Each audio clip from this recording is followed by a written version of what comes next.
His Excellency General Tanasak, Deputy Prime Minister and Minister of Foreign Affairs of Thailand, His Excellency Dr. Naron, Minister of Education, Youth and Sport of Cambodia, His Excellency Mr. Fakir, Vice Foreign Minister of Indonesia, His Excellency Mr. Lwin, Deputy Foreign Minister of Myanmar, His Excellency Mr. Mokhtan, Deputy Secretary General of ASEAN, Honorable Chief Minister of Manipur, Shri Abobi Singh, Honorable Chief Minister of Arunachal, Shri Nabam Tuki, Honorable Minister for Planning and Development of Assam, Ms. Ajanta Niyog, Honorable Chief Minister of Manipur, has come? Yes, come. Representatives from Brunei Darussalam, Lao PDR, Malaysia, Philippines, Singapore, and Vietnam. Distinguished guests, ladies and gentlemen, I extend a very warm welcome to all of you to the 7th edition of the Delhi Dialogue. Friends, over the past 6 years, the Delhi Dialogue has emerged as India's preeminent ASEAN-centric Track 1.5 forum, where we, the policymakers, along with stalwarts from academia and think tanks from both India and ASEAN member states, have been exchanging ideas and perspectives on how we can build upon the robust partnership that already exists between India and ASEAN. This has benefited us tremendously. For ASEAN, the year 2015 is a key milestone in its journey towards establishing a close-knit ASEAN community. It also coincides with a decade of the East Asia Summit process, an ASEAN-driven, leaders-led forum to address strategic, political, and economic issues of regional and global import.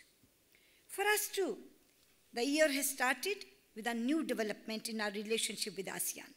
In January this year, we established our independent mission to ASEAN, which is reflective of our commitment to further intensify our engagement with the ASEAN. We also expect that the ASEAN-India agreements on trade in services and investment signed last September will enter into force later this year. This will complete our free trade area with ASEAN and bring greater economic integration between our countries. The newfound salience of our engagement with our eastern neighborhood and beyond is evident from the fact that at the 12th India-ASEAN Summit and 9th East Asia Summit in Myanmar in November 2014, our Honorable Prime Minister Shri Narendra Modi underscored our government's resolve to move with a great sense of priority and speed to transform India's hitherto Look East policy to Act East policy. Friends, ASEAN lies at the core of India's Act East policy and at the center of our dream of an Asian century.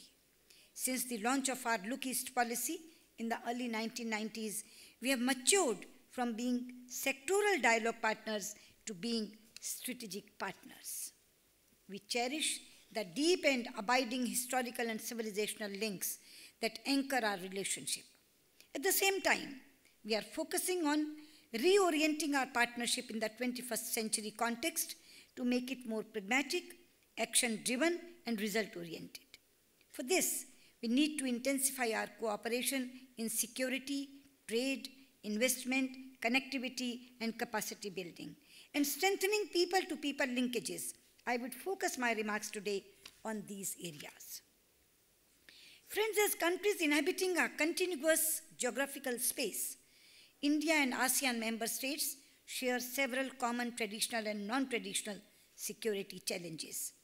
We are consciously forging concrete collaboration, both bilaterally and through such ASEAN-led fora as the East Asia Summit, ASEAN Regional Forum, ASEAN Defense Ministers Meeting, that is ADMM+, and the expanded ASEAN Maritime Forum, that is EAMF, to ensure regional peace and security. India has been co-chairing various intersectional meetings and workshops under the ARF and ADMM+. At the third EAS workshop in Jakarta last year, India presented a paper on a dialogue-based, open, transparent, and cooperative regional security architecture. We have also consciously striven to step up our consultations with ASEAN mechanisms dealing with terrorism and other transnational crimes. Following up on my commitment at the third meeting of the ASEAN-India Network of Think Tanks in Hanoi last August, we hosted the first ever India-ASEAN Cyber Security Conference in New Delhi in January 2015. I would like to thank all ASEAN countries and the ASEAN Secretariat for their participation in this conference. We have also enhanced our participation in various humanitarian assistance and disaster relief exercises undertaken under the rubric of EAS, ARF, and ADMM+. In December 2014, we organized an EAS 24/7 points of contact meeting in New Delhi and also launched a virtual knowledge portal dealing with disaster management. India-ASEAN trade and investment relations have also been growing steadily. ASEAN is India's fourth largest trading partner. Our annual trade stood at over $76 billion in 2013, having registered an average growth of 22% per annum over the past decade. The defining characteristic of our trade relationship is that it is largely balanced, which reflects the strong complementarities of our export-driven manufacturing industries. The signing of a FTA in goods in 2009 has given our spurt to bilateral trade. However, we need to make a special effort to achieve our target of enhancing trade to $100 billion by 2015 and our aspiration to double it to $200 billion by 2022. We will have to significantly augment the utilization level of the agreement on trade in goods and further liberalize the tariff lines. I am glad that the process has started to revive the ASEAN-India Trade Negotiations Committee to kickstart these discussions. Investment flows are also substantial both ways, with ASEAN accounting for approximately 12.5% of investment flows into India since 2000. FDI outflows from India to ASEAN countries over the last 7 years were over $31 billion, while FDI equity inflows into India from ASEAN countries during this period were over $25 billion. As our government actively works to ease norms for doing business under its Make in India initiative, new vistas for investments from ASEAN into India are opening up. ASEAN companies could look for investments in a large number of sectors such as smart cities, roads and highways, ports, railways, power, and urban infrastructure.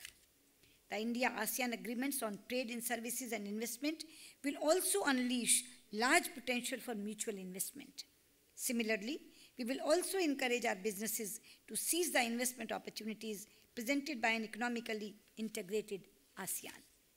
Friends, we are committed to engaging ourselves in constructive discussions on the Regional Comprehensive Economic Partnership, which involves ASEAN and its 6 dialogue partners to ensure its early fusion with a balanced outcome. I understand that the B2B session held earlier in the day as a curtain raiser to Delhi Dialogue 7 was productive and covered some of the issues mentioned by me. Enhancing connectivity. Just now Jyotsna ji was talking about connectivity. I would like to state that enhancing connectivity between India and ASEAN in all its aspects, physical, institutional, and people to people, is a key strategic priority for us. Our northeastern region is our land bridge to the ASEAN, and I'm delighted that the chief ministers of so many states from the region have spared their valuable time to be with us this evening to contribute to our deliberations. We also have maritime boundaries with several ASEAN countries, and this is particularly important from a trade perspective. We have started negotiations on an ASEAN-India Maritime Transport Cooperation Agreement and hope that it will be finalized by the end of the year. We have made progress in implementing the Trilateral Highway Project, which proposes to provide seamless connectivity from Moreh in Manipur to Mae Sot in Thailand via Myanmar. We have also started negotiations on an India-Myanmar-Thailand transit transport agreement to address soft connectivity issues. Likewise, work is in progress on the Kaladan multimodal transport project, which will provide a road and riverine link between Myanmar and Mizoram, as well as connect Indian ports to Sitwe port in Myanmar. Our experiment with a dedicated fortnightly freight service with Myanmar has proven to be a commercial success. We plan to commission a study soon to see if this experiment can be replicated both for cargo and passenger services with other Southeast Asian countries. We are also looking to expand air connectivity, particularly between our Northeast and Southeast Asia. We are simultaneously endeavoring to see how we can transform the corridors of connectivity into corridors of economic cooperation. In this context, our Prime Minister announced at the 12th ASEAN-India Summit establishing a special facility to facilitate project financing and quick implementation of connectivity projects. We are currently working out the modalities of this special facility. Our government has meanwhile also announced in the budget speech for this year an SPV for setting up of manufacturing hubs and capacity building in CLMV countries. A host of joint projects for functional cooperation in sectors ranging from agriculture to environment to ICT are underway, utilizing the 3 dedicated funds we have set up for ASEAN. These funds are India-ASEAN Cooperation Fund, Science and Technology Fund, and Green Fund.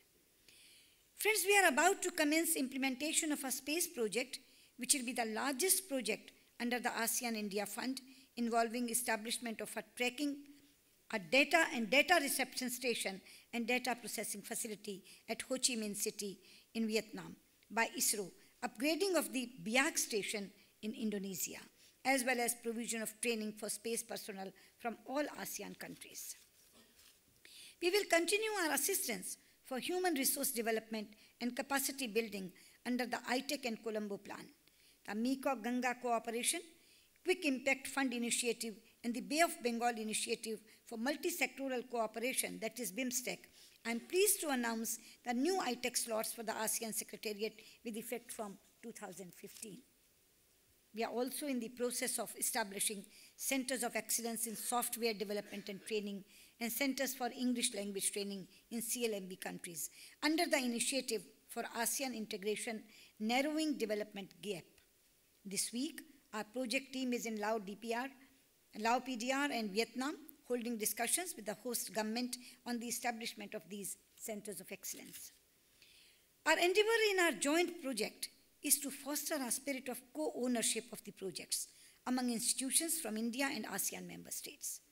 Fostering people-to-people linkages remains at the heart of India's engagement with ASEAN. We will continue efforts to build upon the existing programs for regular exchange of students, journalists, farmers, scholars, and academics. I would like to acknowledge at this point the presence of a delegation of ASEAN journalists amongst us who are visiting India under the annual ASEAN-India Media Exchange Program. We host the ASEAN-India Center in New Delhi and have also been extending modest financial support to the Economic Research Institute for ASEAN and East Asia annually since its inception. Going forward, we will explore ideas on how to further expand civil society interaction and collaboration. Excellencies and friends, our excellent bilateral ties with our ASEAN partners, which are largely sans irritants, have laid a strong foundation for our Act East policy. As ASEAN engages in charting out its post-2015 roadmap, our officials are also working on drafting the ASEAN-India Plan of Action for the period 2016 to 2021 to translate the ASEAN-India Strategic Partnership vision into concrete action. I therefore believe that the theme for Delhi Dialogue 7, ASEAN-India Shaping the Post-2015 Agenda, is very apt. I look forward to hearing the thoughts of my colleagues from ASEAN countries and our northeastern states on how we can collectively shape our post-2015 agenda for greater progress and prosperity of our peoples and countries. I am confident that the deliberations this evening and tomorrow on various aspects of our multi-dimensional engagement will provide invaluable inputs for shaping our forward-looking agenda for the next 5 years. I thank you all for your kind attention. Thank you. Thank you, ma'am, for your